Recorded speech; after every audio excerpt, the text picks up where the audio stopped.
موت آنے سے 40 دن پہلے کون سی نشانیاں ظاہر ہوتی ہیں؟ موت آنے سے 40 دن پہلے انسان کے جسم میں ایک خاص نشانی ظاہر ہوتی ہے۔ جس شخص میں یہ نشانی ظاہر ہو فوراً توبہ کرے اور اللہ کو راضی کر لے۔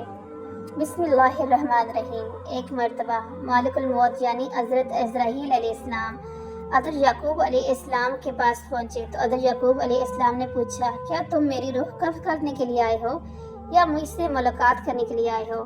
تو مالک الموت نے عرض کیا، اے اللہ کے پیغمبر، میں روح قبض کرنے کے لیے نہیں آیا ہوں بلکہ آپ سے ملاقات کے لیے آیا ہوں۔ تو حضرت یعقوب علیہ السلام نے فرمایا، ٹھیک ہے، لیکن جب تم میری روح قبض کرنے کے لیے آؤ تو کوئی قاصد میری طرف روانہ کرنا، کوئی پیغام میری طرف بھیجنا۔ تو مالک الموت نے کہا کہ میں آپ کی روح قبض کرنے کے لیے آؤں گا تو اس سے پہلے 2 یا 3 قاصد آپ کی طرف روانہ کروں گا اور وہ آپ کو اطلاع دیں گے۔ چنانچہ ایک وقت آیا جب مالک الموت حضرت یعقوب علیہ السلام کے پاس اچانک آ گئے اور روح قبض کرنے کی بات کی۔ تو یعقوب علیہ السلام نے فرمایا کہ تم نے تو مجھ سے کہا تھا کہ میں کوئی قاصد بھجواؤں گا، کوئی پیغام دینے والا آپ کے پاس بھیجوں گا، آپ اچانک روح قبض کرنے کے لیے نہیں آؤں گا۔ تو مالک الموت نے کہا، میں نے آپ کی طرف قاصد بھیجے تھے اور وہ بھی 3 قاصد بھیجے۔ حضرت یعقوب علیہ السلام نے کہا، وہ کون سے قاصد ہیں؟ ملک الموت نے فرمایا، پہلا قاصد یہ تھا کہ آپ کی داڑھی اور سر کے سیاہ بال جو ہو گئے تھے وہ سفید ہونے لگے۔ دوسرا قاصد میرا یہ تھا کہ آپ کے جسم میں جو طاقت اور توانائی تھی وہ ختم ہونے لگی اور آپ کے جسم میں کمزوری آنے لگی۔ اور تیسرا قاصد میرا یہ تھا کہ آپ کی کمر جو بالکل سیدھی تھی وہ آہستہ آہستہ جھکنے لگی۔ تو یہ 3 نشانیاں ملک الموت نے بتلائی اور ملک الموت یعنی حضرت عزرائیل علیہ السلام نے فرمایا کہ ہر مرنے والے کے پاس میں تقریباً میرے قاصد آتے رہتے ہیں، لیکن لوگ ان کو نہیں سمجھتے، لوگ ان کو نہیں مانتے ہیں۔ اگر مرنے والا بندہ اپنی زندگی میں نیکی و توقع میں مشہور تھا، پھر اس کی موت کے بعد اس کا چہرہ خوبصورتی سے چمک اٹھا، تو یہ ایسی علامت ہے جس سے اچھا تاثر لیا جا سکتا ہے، اس پہ خیر کی امید کی جا سکتی ہے۔ مثلاً کے طور پر مرنے کے بعد لوگ اس کی تعریف کریں اور اس کے لیے دعا کریں تو یہ اس کے نیک ہونے کی نشانی ہے۔ اسی طرح زندگی میں اچھی لوگوں کی صحبت بھی انسان کے نیک ہونے کی نشانی ہے۔ حسن خاتمہ کے بہت سے اسباب ہیں جن میں اللہ کی اطاعت پر استقامت، اللہ تعالیٰ کے بارے میں حسن ظن، سچائی، پرہیزگاری، توبہ، موت کثرت سے یاد کرنا اور دنیاوی چاہتیں مختصر کرنا، آخرت کی فکر اور نیکوکار لوگوں کی صحبت قابل ذکر ہیں۔ ناظرین، روح جب جسم کو چھوڑنے کے لیے بالکل تیار یعنی موت سے تقریباً 24 گھنٹے پہلے تو ہاتھ پاؤں گھٹنوں کی جلد پر محسوسات ختم ہو جاتی ہیں، ان کا رنگ بدلنا شروع ہو جاتا ہے اور یہ نیلا یا روغنی رنگ کا اختیار کرنا شروع کر دیتا ہے۔ یہ نشانیاں واضح نشانی ہے جس میں سانس اکھڑنا شروع ہوتا ہے اور بے ترتیب ہوتا چلا جاتا ہے اور دھیرے دھیرے بجھ جاتا ہے۔ حضرت عائشہ صدیقہ رضی اللہ تعالی عنہ سے روایت ہے کہ رسول کریم صلی اللہ علیہ وآلہ وسلم نے ارشاد فرمایا، جب اللہ تعالیٰ کسی بندے کو نیک بخت بنانا چاہتا ہے تو مرنے سے 1 سال پہلے ایک فرشتہ اس کے پاس بھیجتا ہے، وہ اس کو درست کرتا ہے اور نیک عمل کی طرف خواہش دلاتا ہے یہاں تک کہ وہ نیک حالت میں مرتا ہے، اور سب لوگ کہتے ہیں یہ شخص نیک حالت میں مرا ہے۔ اور جب مالک الموت حاضر ہوتا ہے اس وقت اللہ تعالیٰ اس کی آخرت میں رہنے کی جگہ یعنی وہاں کے سامان اور راحتوں کو جو اللہ پاک نے اس کے لیے مہیا کر رکھے ہیں، تیار کر رکھے ہیں، اس کو دکھا دیتا ہے تو اس کی روح خوش ہو کر نکلنے کا قاصد کرتی ہے۔ اس وقت یہ شخص اللہ تعالیٰ کی ملاقات کے لیے کرتا ہے اور اللہ کی ملاقات کو پسند بھی کرتا ہے۔ پھر مالک الموت روح قبض کرتا ہے اور جب اللہ کسی بندے کے ساتھ برا کرتا ہے تو مرنے سے 1 سال پہلے اس کے پاس ایک شیطان بھیجتا ہے اور وہ اس کو گمراہ کرتا ہے اور بہکاتا رہتا ہے یہاں تک کہ بری حالت میں مرتا ہے اور سب لوگ کہتے ہیں کہ بری حالت میں مرا۔ اور جب مالک الموت حاضر ہوتا ہے تو اس وقت اللہ تعالیٰ اس کی آخرت میں رہنے کی جگہ اس کو دکھاتا ہے تو اس کی روح خوف سے بدن کے اندر گھس جاتی ہے۔ اس وقت اللہ کی ملاقات یعنی سامنے آنے کو یہ پسند کرتا ہے اور اللہ اس کی ملاقات کو بھی پسند کرتا ہے۔ اس وقت اللہ کی ملاقات یعنی سامنے آنے کو یہ ناپسند کرتا ہے اور اللہ اس کی ملاقات کو بھی ناپسند کرتا ہے۔ پھر مالک الموت اس کی روح سختی سے کھینچ کر قبض کرتا ہے کتاب الفضا کے منصف میں حدیث کی تشریح میں کہتے ہیں کہ مالک الموت کے بلانے پر جان اس کی طرح نکلتی ہے جیسے پیرا شام کو اس کی سراہوں سے بلائے، اور مومن اور کافر دونوں کے جسموں سے روح نکلنے کی حالت یکساں ہوتی ہے۔ فرق صرف یہ ہے کہ مومن کی جان خود نکل جاتی ہے اور کافر کی جان ہو کے آہت جسم کے اندر واپس جانا چاہتی ہے۔ حضرت جابر رضی اللہ تعالیٰ عنہ سے روایت ہے کہ میں نے رسول کریم صلی اللہ علیہ وآلہ وسلم کو وفات سے 3 دن قبل یہ کہتے سنا کہ تم میں سے جو کوئی مرے تو اس حالت میں مرے کہ وہ اللہ تعالیٰ کی نسبت اچھا گمان رکھتا ہو تو اللہ تعالیٰ کے ساتھ اعمال صالحہ سے پیدا ہوتے ہیں۔ بس حال سر ارشاد کا یہ ہوا کہ اعمال صالحہ کی پابندی اس قدر کرو کہ مرتے وقت حق تعالیٰ کے ساتھ حسن ظن پیدا ہو۔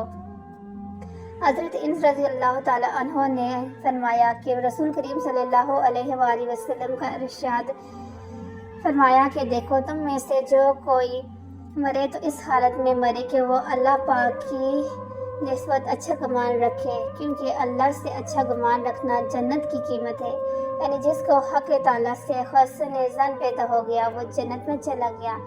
روایت ہے حضرت عمر رضی اللہ تعالیٰ عنہ سے فرمایا کہ رسول کریم صلی اللہ علیہ وآلہ وسلم نے کہ جب اللہ تعالیٰ کسی بندے کو دوست رکھتا ہے تو اس کو کرتے ہیں شہد جیسی خوشگوار چیزیں دیتا ہے، یعنی ہمارے صالحہ اخلاق حسنہ کی توفیق عطا فرماتے ہیں۔ صحابہ نے کہا کس طرح شیرین کرتے ہیں؟ آپ صلی اللہ علیہ وآلہ وسلم نے فرمایا مرنے سے پہلے نیک کام کرتا ہے یہاں تک کہ اس کے پڑوسی اس سے خوش ہو جاتے ہیں۔ حضرت سلمان فارسی رضی اللہ تعالیٰ عنہ سے روایت ہے کہ میں نے رسول کریم صلی اللہ علیہ وآلہ وسلم کو فرماتے سنا کہ میت کو موت کے وقت پیشانی سے اگر پسینہ آئے، آنکھ سے آنسو اور ناک سے سراخ کشادہ ہو تو یہ اللہ کی رحمت ہے جو اس پر نازل ہوئے۔ گلے میں آواز پل بٹ کر کھائے، جیسے کہ جوان اونٹ کا گلا گھوٹنے سے آواز آتی ہے، اس کا رنگ بدر رنگ ہو جائے اور منہ سے جاگ نکلے تو یہ اللہ کا حساب ہے۔ ناظرین کرامی، اللہ تعالیٰ نے عرش کے نیچے درخت پیدا کیا ہے، اس کے پتے تمام کلائک کی گنتی کے برابر ہیں، اس کا نام ہے شجاعت المنتہی۔ جب بندے کی عمر ختم ہو جاتی ہے، 40 دن باقی رہ جاتے ہیں تو حضرت اسرائیل علیہ السلام کے سامنے اس کا ایک پتا گر جاتا ہے، اس پر اس بندے کا نام لکھا ہوتا ہے۔ اس وقت کے تمام فرشتے اس کو مردہ کہتے ہیں، یعنی مردوں میں شامل کر لیتے ہیں، اور وہ دنیا میں 40 دن تک زندہ رہتا ہے۔ جب 40 دن پورے ہو جاتے ہیں تو ملک الموت اس کے پاس آتا ہے اور اس کے سامنے بیٹھتا ہے۔ اس وقت بندہ اپنی موت کی تکلیف میں ہوتا ہے۔ جب مالک الموت کو دیکھتے ہے تو گھبرا کر پوچھتا ہے کہ تم کون شخص ہو اور تمہارا کیا ارادہ ہے؟ وہ کہتا ہے کہ میں مالک الموت ہوں، مجھے تمہاری روح قبض کرنے کا حکم ہوا ہے۔ یہ سن کر وہ منہ پھیر لیتا ہے اور آنکھیں پتھرا جاتی ہیں۔ مالک الموت کہتا ہے تو مجھ کو نہیں جانتا، میں تو وہ ہوں کہ جس نے تیرے رشتہ داروں، تیرے ماں باپ کی روح قبض کی ہے اور آج تیری روح قبض کروں گا۔ تو نے دنیا کا حال کیسے دیکھا؟ بندہ کہتے ہیں میں نے دنیا کو بے وفا مکار پایا، پھر اللہ تعالیٰ کے حکم سے دنیا اس کے پاس آئے گی اور کہے گی اے نافرمان، تو نے اپنے رب کی کس قدر نافرمانی کی، کس قدر تو نے گناہ کیے، تو نے نصیحت کی، بہت ساری باتیں سنی، لیکن تم نے جانے کہ ہم دنیا میں ہمیشہ رہیں گے۔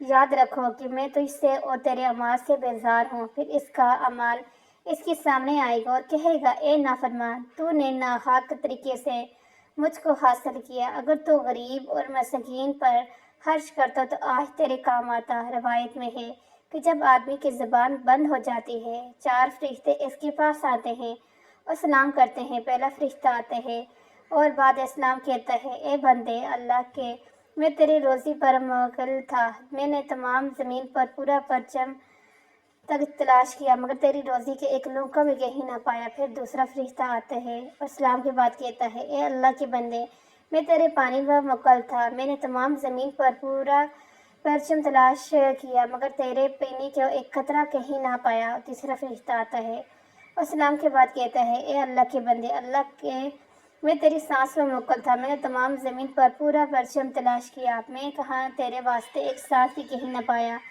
پھر چوتھا فرشتہ آتا ہے اور سلام کے بعد کہتے اے بندے اللہ کے، میں تیری عمر پر موکل تھا، میں نے تمام زمین پر پورا پرچم تلاش کیا مگر تیرے عمر کا ایک حصہ بھی نہیں پایا۔ اس کے بعد نام اعمال لکھنے والے 2 فرشتے اس کے پاس آتے ہیں، اسلام کے بعد کہتے ہیں اے اللہ کے بندے، ہم تیرے اعمال لکھنے پر موکل تھے۔ وہ نامہ اعمال اس کو دکھائیں گے اور کہیں گے دیکھ یہ تیرا نامہ اعمال ہے۔ اس وقت میت کی آنکھوں سے آنسو جاری ہوتے ہیں اور دائیں بائیں دیکھتے ہیں اور نامہ اعمال پڑھنے سے ڈرتا ہے۔ اس کے بعد ملک الموت اس کی روح قبض کرتا ہے۔ روایت میں ہے کہ ربی بن انس رحمۃ اللہ سے کسی نے پوچھا کہ ملک الموت تنہا ہی سب کی روح قبض کرتا ہے یا اس کے ساتھ اور فرشتے بھی کام میں شریک ہوتے ہیں؟ تو فرمایا کہ روح قبض کرنے کا کام انہی کے حوالے ہے، لیکن اس کام پر ان کے ساتھ بہت سے فرشتے مدد کے واسطے دیے گئے ہیں اور ملک الموت ان کے سردار ہیں۔ ان کا ہر قدم دنیا کے پرچم کے برابر ہے۔ پھر ربی بن انس سے پوچھا مومن کی روح کہاں رہتی ہے؟ فرمایا 7ویں آسمان کے اوپر صدر المنتہا کے پاس۔ حضرت ابو ہریرہ رضی اللہ عنہ کے سرکار دو عالم صلی اللہ علیہ وآلہ وسلم نے ارشاد فرمایا جب انسان مر جاتا ہے تو اس کے اعمال کے ثواب کا سلسلہ اس سے منتقل ہو جاتا ہے، مگر 3 چیزوں کے ساتھ اس کا سلسلہ باقی رہتا ہے۔ نمبر 1 صدقہ جاریہ، نمبر 2 راستے میں پڑی اینٹ جس سے وہ راہگیر نفع حاصل کر سکے، نمبر 3 صالحہ اولاد جو مرنے کے بعد اس کے لیے دعا کرے۔ ایسے مال جن کا تعلق دنیاوی زندگی سے ہوتا ہے اس کے اثر مرنے کے بعد دنیا میں ہی ختم ہو جاتے ہیں۔ اللہ پاک ہمیں نیک اعمال کرنے کی توفیق عطا فرمائے، ہمارا خاتمہ ایمان پر کرے، آمین ثم آمین۔